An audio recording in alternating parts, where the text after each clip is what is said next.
Beets finds tusks while drilling for oil in Gold Rush. Hello everyone. I hope everyone is having a wonderful day. Before starting the video, please go ahead and hit the subscribe button and give this video a thumbs up. Thank you. Chapter 1. A New Venture.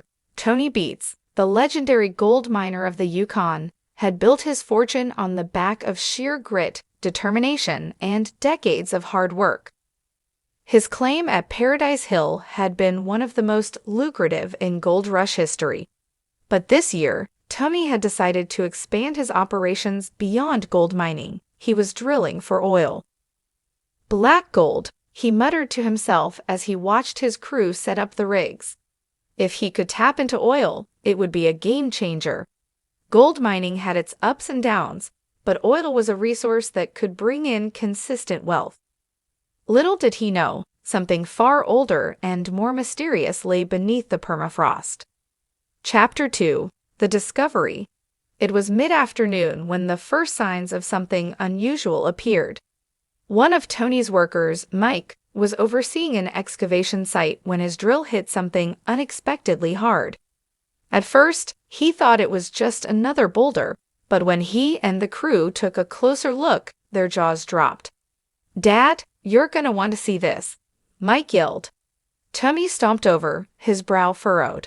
When he reached the site, he squinted at what was sticking out of the frozen ground. A massive ivory-colored structure curled out from the soil. It was unmistakable, a tusk. "Jesus," Tony whispered, brushing dirt away with his gloved hands.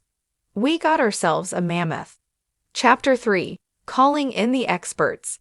Knowing this was beyond his realm of expertise, Tony called in a team of paleontologists from the University of Alaska. Within hours, a team of scientists arrived, buzzing with excitement. Dr. Rachel Simmons, a leading expert in Ice Age fossils, took one look at the site and gasped. "This is incredible," she said. "From the size of this tusk, we might be looking at a woolly mammoth from over 30,000 years ago." Tony crossed his arms.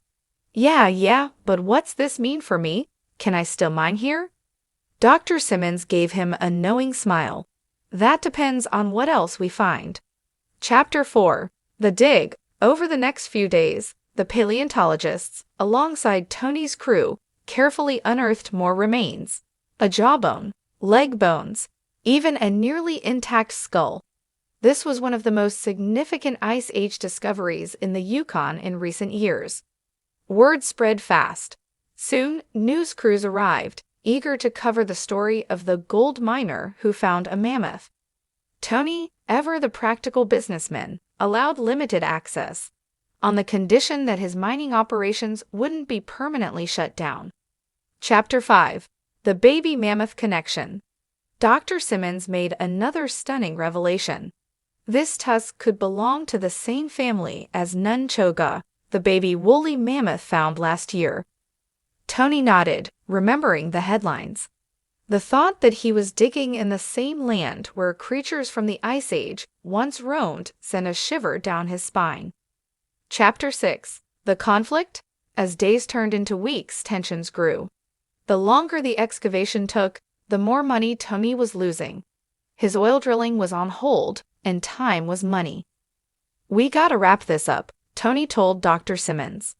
"I can't sit around playing archaeologist all season." Dr. Simmons pleaded. "Just a few more days. There could be more buried here, maybe even an entire herd." Tony sighed but relented. He understood the historical importance, even if it wasn't making him any richer. Chapter 7. A Hidden Treasure. Just when Tony was ready to move on, the team uncovered something even more astonishing, a spearhead embedded in one of the mammoth bones. "This changes everything," Dr. Simmons said breathlessly. "This suggests that humans hunted this mammoth." Tony, for once, was speechless. He had spent his life searching for gold, but he had just unearthed something even more valuable: history. Chapter 8. The Aftermath. After the excavation was complete, the tusks and bones were carefully transported to a museum, where they would be studied and preserved. Tony received recognition for his discovery, and while it cost him valuable mining time, he had gained something priceless, a place in the history books. As for the oil, it turned out there was a rich vein just beyond the excavation site. Tony Beets had struck gold after all, just not in the way he expected. Thanks for watching this video. Please subscribe to our Gold Rush YouTube channel and stay with us.